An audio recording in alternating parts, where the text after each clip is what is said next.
Hello everyone, welcome to the YouTube channel of your PD and engineer career point.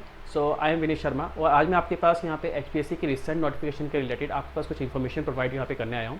जैसे आपको पता है 7 नवंबर आपके पास एचपीएससी ने लेक्चरर की एक रिसेंट नोटिफिकेशन यहाँ पे आउट करी है, ठीक है, जिसमें आपके पास बीटेक प्लस एमटेक जो कैंडिडेट्स है वो एलिजिबल है इस पर्टिकुलर पोस्ट के लिए।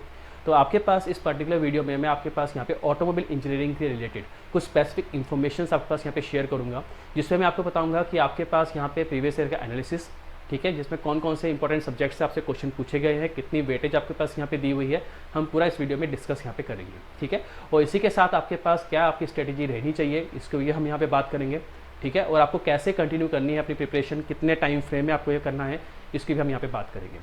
तो सबसे पहले अगर मैं बात करूँ यहाँ पे एचपीएससी लेक्चरर की पोस्ट की, तो इस केस में आपके पास आपको ध्यान रखना है बीटेक और एमटेक दोनों के दोनों आपके पास यहाँ पे रिक्वायर्ड क्वालिफिकेशन है, ठीक है। और अगर आप ऑटोमोबाइल इंजीनियरिंग के लिए जा रहे हो जैसे कि, तो आपके पास बीटेक जो है वो आपकी मैकेनिकल या फिर ऑटोमोबाइल दोनों में से किसी में भी हो सकती है, लेकिन जो आपका एमटेक है वो स्पेसिफिकली ऑटोमोबाइल में होना चाहिए, ठीक है ना। फर्स्ट पॉइंट तो आपके पास ये हो गया।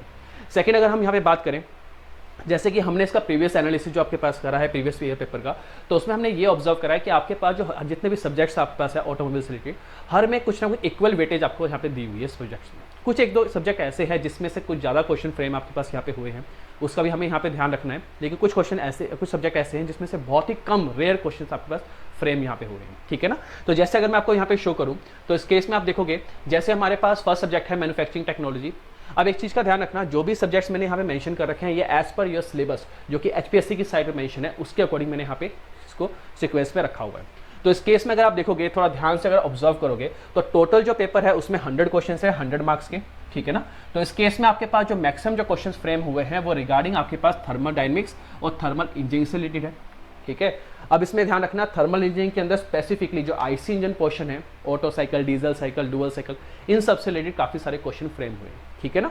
इसका आपको यहाँ पे ध्यान रखना है। इसी के साथ अगर हम नेक्स्ट बात करें, थर्मोडायनेमिक्स में जितने भी आप लॉस पढ़ते हो, zeroth, first law, basic just उससे रिलेटेड आपके पास क्वेश्चन फ्रेम यहाँ पे हुए हैं, ठीक है। और नेक्स्ट अगर हम बात करें तो आपके पास जो वेटेज दी गई है वो आपका थ्योरी ऑफ मशीन या फिर मैकेनिक्स ऑफ मशीन में यहाँ पे दी हुई है। तो आपके पास यहाँ पे ये एक बहुत इंपॉर्टेंट सब्जेक्ट है as per mechanics, point number 7 mechanics of machine वाला, जिसको आप बिल्कुल भी छोड़ नहीं सकते, ठीक है ना। इसका आपको ध्यान रखना है। अब इसी के साथ अगर हम यहाँ पे देखें तो आपके पास जो स्ट्रेंथ ऑफ मटेरियल है, ठीक है ना, तो स्ट्रेंथ ऑफ मटेरियल जैसे हो गया, या फिर मैन्युफैक्चरिंग टेक्नोलॉजी आपके पास यहाँ पे हो गया, ठीक है, या फिर आपके पास अगर हम बात करें ऑटोमोटिव पोल्यूशन एंड कंट्रोल, ये कुछ सब्जेक्ट ऐसे हैं जो कि आपके पास कवर अप करने हैं, जिनको आप छोड़ नहीं सकते, ठीक है, जो कि कॉमन भी होते हैं मैकेनिकल इंजीनियरिंग के साथ, ठीक है ना। इसका आपको यहाँ पे ध्यान रखना है, क्योंकि आप में से कुछ कैंडिडेट ऐसे होंगे जिनको काफ़ी ज़्यादा लंबे टाइम फ्रेम से आपने स्टडी नहीं करा है, कवर अप नहीं करा है, तो ऐसा हो सकता है कि आपको थोड़ी सी प्रॉब्लम फेस हो शुरुआत करने में, ठीक है, पढ़ने में। तो आपको ध्यान रखना है कि ये जो सब्जेक्ट्स है जैसे manufacturing, thermodynamics, automotive power trains, या फिर स्ट्रेंथ ऑफ मटेरियल, या फिर mechanics of machine, these are very very important subject, इसको आप छोड़ नहीं सकते, ठीक है ना।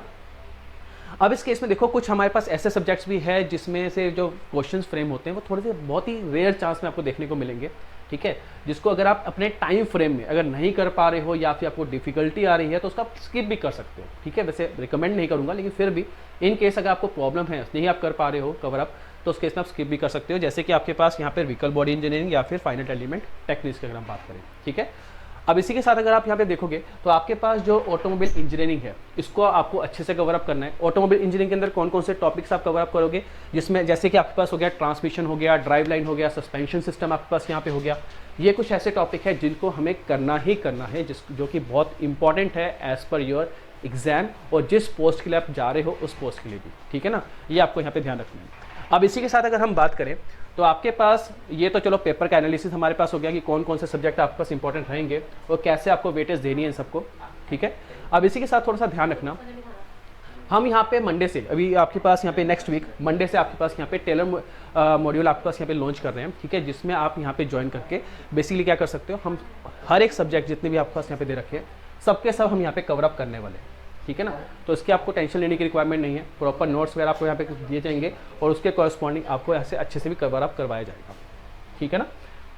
अब इस केस में अगर हम वेटेज की बात करें, जैसे आप देखोगे तो आपके पास जो जो सब्जेक्ट यहाँ पे मैकेनिकल के साथ कॉमन रहने वाले हैं, जैसे कि थर्मोडायनेमिक्स वाला हो गया, इसको सबसे ज़्यादा वेटेज देके चलना, क्योंकि ईजी सब्जेक्ट है जिसको आप बहुत जल्दी से कवर अप भी कर सकते हो, ठीक है ना।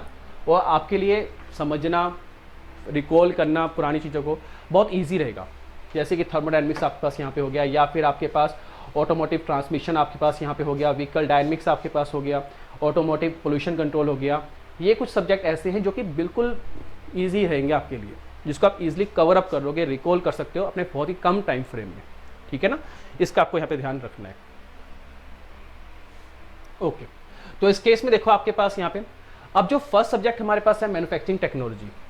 ठीक है, थोड़ा सा ऑब्जर्व अगर आप करोगे, आउट ऑफ 100 ऑलमोस्ट 8 to 10% जो है वो वेटेज आपके पास मैन्युफैक्चरिंग टेक्नोलॉजी को आपके पास यहाँ पे दी हुई है। ठीक है ना, तो इस केस में आपको सिर्फ इतना ध्यान रखना है। वैसे देखा जाए तो मैन्युफैक्चरिंग टेक्नोलॉजी एक बहुत ज़्यादा वाइड सब्जेक्ट आपके पास यहाँ पे रहता है। ठीक है ना, अब आपको कंप्लीट इसको कवर अप करने की रिक्वायरमेंट नहीं है।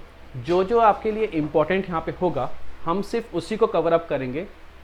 ठीक है, जिससे कि आपका जो मेजॉरिटी ऑफ जो पोर्शन है आपके पास प्रोडक्शन का या फिर मैन्युफैक्चरिंग का वो कवर अप आपके पास यहाँ पे हो जाए। ठीक है ना, बहुत सिंपल से ऐसे क्वेश्चन रहते हैं रिलेटेड टू आपके पास यहाँ पे जो भी ऑटोमोटिव में जो आप कंपोनेंट्स यूज़ कर रहे हो वो किस मैन्युफैक्चरिंग प्रोसेस से हम प्रोड्यूस करते हैं, ये कौन सा मटेरियल आप चूज़ करते हो, इस तरह के क्वेश्चन आपसे पूछे जाते हैं फ्रॉम दी मैन्युफैक्चरिंग टेक्नोलॉजी। ठीक है, तो इसका आपको थोड़ा सा ध्यान रखना है। तो ये कुछ डिटेल्स थी आपके पास यहाँ पे रिगार्डिंग दी आपकी HPSC लेक्चरर पोस्ट के लिए। ठीक है, तो आई होप कि आपको यहाँ पे आप देख सकते हो कि आपको किस ढंग से स्टडी करना है, कैसे आपके पास वेटेज देनी है। ठीक है ना, अपने सब्जेक्ट्स पॉइंट ऑफ व्यू से। और एक चीज़ का थोड़ा ध्यान रखना, बच्चों के माइंड पे थोड़ा सा ये भी है कि इसका जो सिलेबस है वो ऑलमोस्ट पूरा पूरा गेट से इक्वल है। तो क्या आपके पास यहाँ पे अगर आप गेट की प्रिपरेशन करते हो तो क्या सफिशिएंट होगी इस पर्टिकुलर एग्जाम के लिए? तो ऐसा मैं नहीं कह सकता, क्योंकि गेट का एग्ज़ाम जो है वो मेजॉरिटी में फोकस करता है आपके सिर्फ न्यूमेरिकल्स के ऊपर। लेकिन अगर आप इसको ऑब्जर्व करोगे, इसके प्रीवियस ईयर के पेपर्स को ऑब्जर्व करोगे, तो उसमें न्यूमेरिकल्स और थ्योरी जो है उसको इक्वल वेटेज दी हुई है। ठीक है ना, तो आपके पास यहाँ पे आपको थोड़ा ध्यान से इसको पढ़ना पड़ेगा, आपको थ्योरी को भी इक्वल यहाँ पे वेटेज देनी पड़ेगी साथ साथ में न्यूमेरिकल्स के। ठीक है ना, इसका हमें यहाँ पे ध्यान रखना है। और इसी के साथ अगर आप देखोगे आपके पास जब हम इसे कवर अप करेंगे, हम न्यूमेरिकल्स को कवर अप करेंगे साथ में थ्योरी जो है इसकी उसको भी अच्छे से कवर अप करेंगे यहाँ पे। ठीक है ना, बिकॉज हमने ऑलरेडी प्रीवियस काफ़ी HPSC के एग्जाम यहाँ पे कवर अप कर रखे हैं। जैसे अभी आपके पास असिस्टेंट इंजीनियर का हो गया, इरिगेशन डिपार्टमेंट का आपके पास हो गया, पंचायती राज आपके पास यहाँ पे हो गया, ये सब के सब हम यहाँ पे ओवरऑल कवर अप कर पा चुके हैं। तो हमें ओवरऑल अब पता है कि आपके पास किस ढंग से आपको ये वेटेज, किस ढंग से आपको ये कवर अप करवाना है। ठीक है, बस थोड़ा सा आप ये ध्यान रखो कि टाइम से अपना प्रिपरेशन जो है वो कंटिन्यू करो। ठीक है ना, स्टार्ट करो पहले तो, फिर आपके पास कंटिन्यूसली आप इसे स्टडी करो। ठीक है, कंसिस्टेंटली। ठीक है, आपको यहाँ पे बीच में बिल्कुल भी स्किप यहाँ पे नहीं करना है। ठीक है, सो इसका थोड़ा सा ध्यान रखना। चलो, that's it for today's video. Okay, all the best.